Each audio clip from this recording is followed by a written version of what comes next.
Hi everyone, Petrik here. In today's video, I will finally be doing a book review. And although this book has been released for several decades now, but I will make sure to make this review as spoiler-free as possible. And I will try to keep this review as briefly as possible because this is about Pillars of the Earth by Ken Follet. And as this massive tome, I finally read this book. And all of you were right. This is absolutely amazing.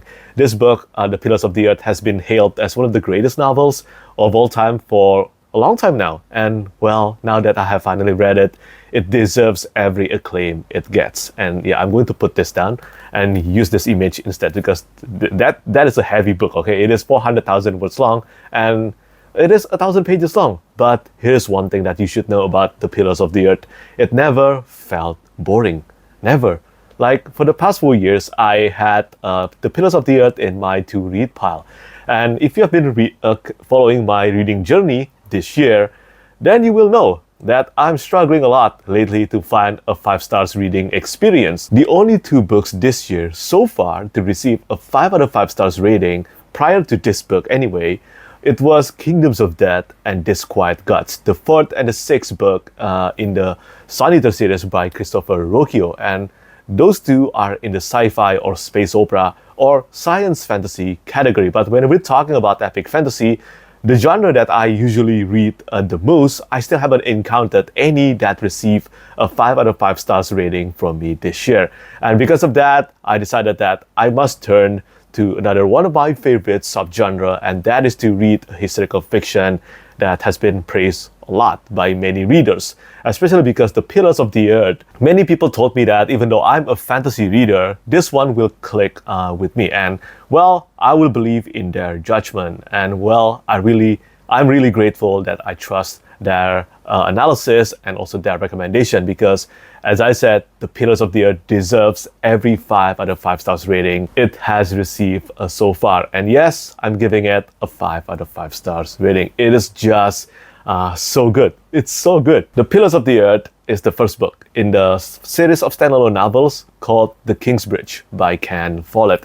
All 5 books in the series takes place in this fictional city of Kingsbridge. And this one takes place in the year, if I'm not mistaken, it was from the year 1130 up to 1170 or 1135 up to 1175. So that's 40 years of epic storyline in The Pillars of the Earth. And the other books in the Kingsbridge series, all of them will take place during a different period of time, but in the same city of Kingsbridge. At least that's my assumption, because the second book, World Without End, I think it takes place during the year 1300, I think. But I haven't read that, so back to the point. The Pillars of the Earth, if you haven't heard about it, I will not repeat the premise of this book because I'm going to assume you will know what this book is about already. And if you have heard about The Pillars of the Earth, maybe, like me, you might have thought that it is about, well, building a cathedral.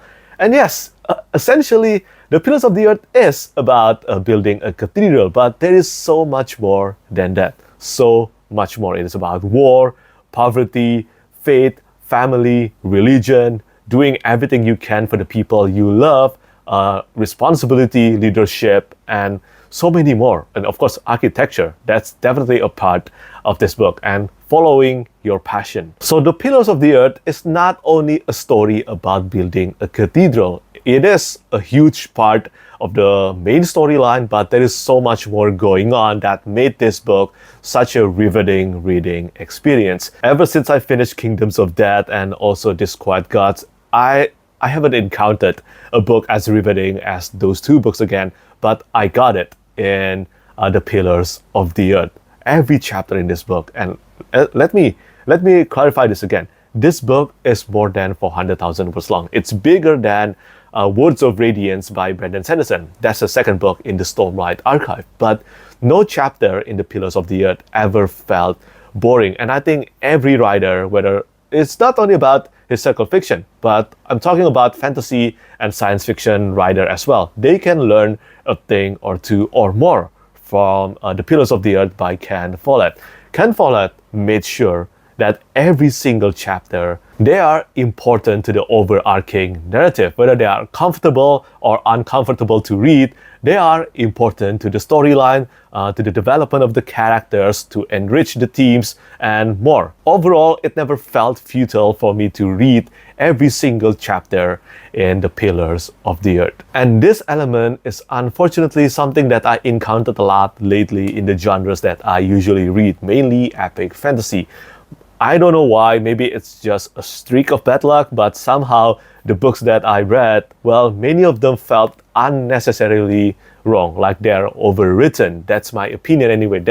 But there is one thing to remember as well. I have read a lot of fantasy books, so that's probably why it gets easier for me to feel bored when a chapter did not feel like they provide something important to the overarching narrative. But I did not get that at all in the Pillars of the Earth. I'm a fan of reading big books, but big books doesn't mean you can prolong your book unnecessarily. That's what I felt lately at reading a lot of fantasy books. But again, I did not get that at all in the Pillars of the Earth.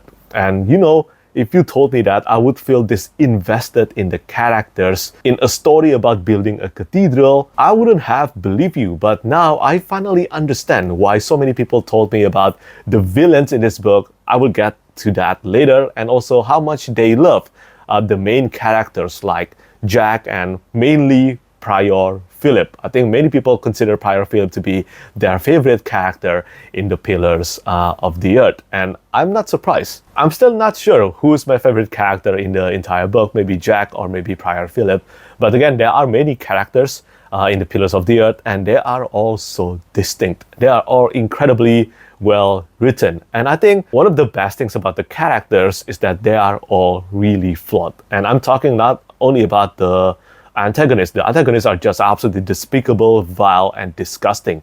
But the protagonists, none of them are without flaws. They are not perfect characters. They all have their advantage and they all have their misfortune and also weakness. So none of them are perfect. Even Prior Philip, who most of the time in the entire book is always kind, supportive, but he too has his own agenda, and sometimes he enforces them against other people's will because he thinks it's the best decision for the particular character. I'm trying to avoid any spoiler here. But again, that's just one example, and this is emulated by every single character in the Pillars of the Earth. And I loved everything about this book. And that includes, well, I don't love reading the perspective of the villains, but you cannot deny, if you have read this book and you have loved it, you cannot deny that the abysmal personality and actions of the villains definitely made the story so much more intense and compelling. And I'm talking about the three characters with the W on their names: William, Walleran, and also Walter. These three characters, especially William, he is one of the most despicable characters I've ever come across in reading any book, any genre.